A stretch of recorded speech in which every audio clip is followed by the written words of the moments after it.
జై శ్రీరామ్. అందరికీ నమస్కారం. వెల్కమ్ టు న్యూస్ అఖండ. నేను మీ కస్తూరి శ్రీధర్. మిత్రులారా, మన దేశ రక్షణ రంగానికి సంబంధించినటువంటి ఒక ఇంపార్టెంట్ అప్డేట్ అయితే తీసుకొచ్చిన న్యూస్ మాత్రం నెక్స్ట్ లెవెల్లో ఉంటుంది. ఓకేనా?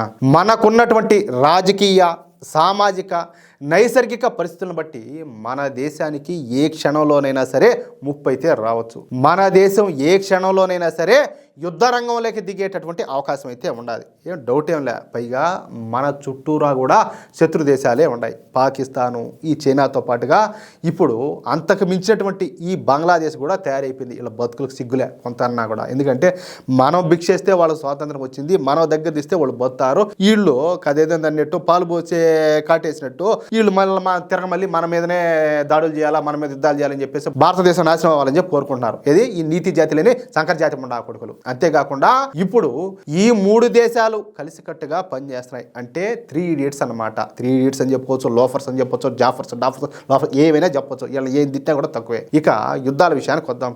ప్రస్తుతం యుద్ధాలంతా కూడా ఇంతకు ముందులాగా సంప్రదాయ పద్ధతుల్లో జరగడంలే. ఇప్పుడంతా కూడా హైటెక్ యుద్ధాలే జరుగుతున్నాయి. అసలు యుద్ధం యొక్క తీరుతెన్నులే పూర్తిగా మారిపోయినాయి. ఇప్పుడు టెక్నాలజీ, కమ్యూనికేషన్, డ్రోన్లు ఇవే ఇప్పుడు యుద్ధాలలో ఆయుధాలుగా ఉంటున్నాయి. మనం ఈ రష్యా ఉక్రెయిన్ యుద్ధాన్ని గమనించినా కూడా, లేదా ఈ ఇజ్రాయెల్ హమాస్ యుద్ధాలను గమనించినా, ఈ యుద్ధాలన్నీ కూడా దాదాపుగా ఈ డ్రోన్ల ద్వారానే జరుగుతూ ఉన్నాయి. ఈ డ్రోన్లలో రకరకాల డ్రోన్లన్నీ కూడా ఉంటాయి. వాటిలో కామికాజీ డ్రోన్లు ముఖ్యమైనటి అనమాట. వీటిని సూసైడ్ డ్రోన్లని కూడా అంటారు. అసలు ఈ కామికాజీ డ్రోన్లు అంటే తమలో పేలుడు పదార్థాలను, అంటే వార్ హెడ్స్ను మోసుకెళ్ళి ఈ లక్ష్యంపైకి దూసుకెళ్ళి పేలిపోయేటటువంటి ఆత్మహత్య తరహా దాడులు చేసేటటువంటి మానవరహిత విమానాలు అనమాట.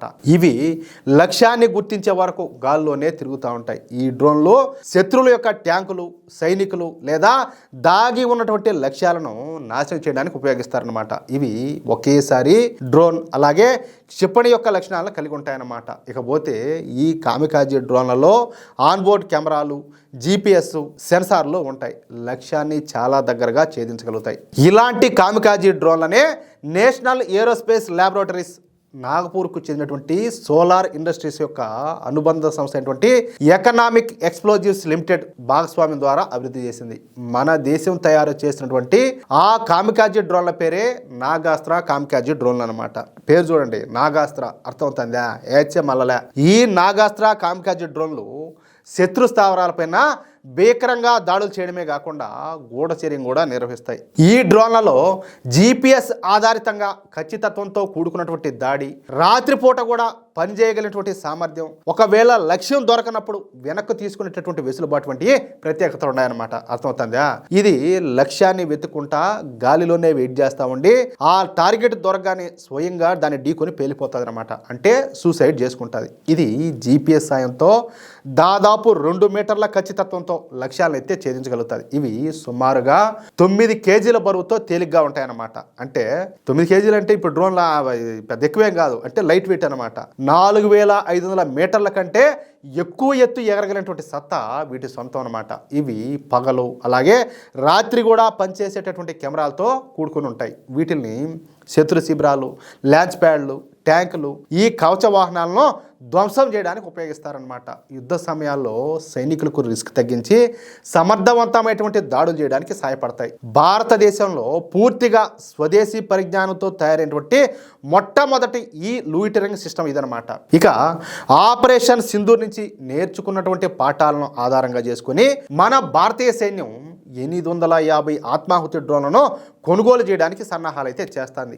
ఈ డ్రోన్లను త్రివిధ రక్షణ దళాలు అలాగే ప్రత్యేక దళాలను బలోపేతం చేయడానికి ఉపయోగించున్నారన్నమాట. ఇక్కడ కొనుగోలు చేయడం అంటే విదేశాల నుంచి కొనుగోలు చేయడం కాదు. మన దేశీయ సంస్థ అయినటువంటి నేషనల్ ఏరోస్పేస్ ల్యాబొరేటరీస్ సంస్థ వీటిని తయారు చేస్తుంది.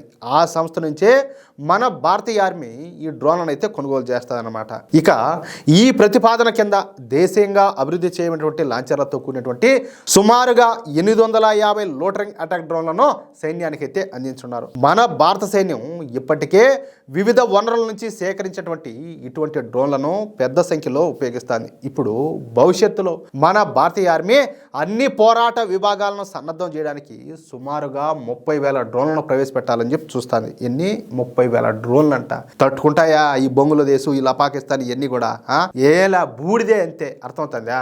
సైన్యంలోని ప్రతి పదాతి దళ బెటాలియన్లో ఇప్పుడు ఒక అశ్విని ప్లాటూన్ ఉంటుందన్నమాట. ఈ అశ్విని ప్లాటూన్ అంటే భారత సైన్యంలోని ఇన్ఫాంట్రీ బెటాలియన్లో ఏర్పాటు చేయబడినటువంటి డ్రోన్ ప్లాటూన్లు. ఇవి నిఘా, అలాగే దాడి కోసం 10 డ్రోన్లను, అంటే 4 వచ్చేసి నిఘా కోసం, 6 వచ్చేసి సూసైడ్ డ్రోన్లు అనమాట. ఇవన్నీ కూడా కలిగి ఉంటాయి. ప్రతి ప్లాటూన్ కూడా శత్రు స్థావరాలపైన దాడి చేయడానికి, ఉగ్రవాద నిరోధక కార్యకలాపాల్లో ఉపయోగించేటటువంటి డ్రోన్లను నిర్వహించడానికి బాధ్యత అయితే వహిస్తాయన్నమాట.